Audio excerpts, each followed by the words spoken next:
Gusto mo bang malaman kung paano ang tamang paglilinis ng ating Facebook para maiwasan ang pag-lag at pagbagal nito?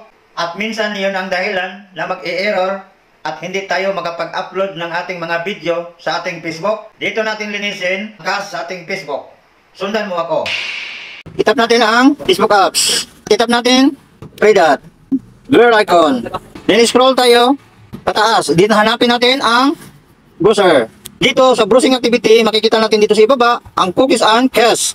At nagkukonsume ito ng malaking space. At nagkukos din ito ng pagbagal. At kailangan natin itong tanggalin. Tap natin ang clear para matanggal ang cookies and cache. Dahil makatulong ito na gumanda ang performance ng ating phone. Itap lang natin ang clear again. Dito, clearing cookies and cache. So, at ang sunod, itap natin ang back. Itap natin ang profile. Itap natin ang three dot. Hanapin natin ang activity log. At dito, sa activity log, hanapin natin ang video search, video watch, and search history. Yang tatlo na yan ay kailangan natin i-delete para maiwasan ang pagbagal at paglalag ng ating Facebook at madagdagan ang storage ng ating phone. So, simulan na natin dito sa search history. At itap lang natin ditong clear search. Makikita nyo, malinis na ang search history.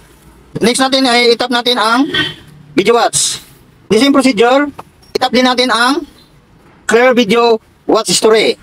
At then itap din natin ang clear. Then makikita nyo clear na ang video watch history.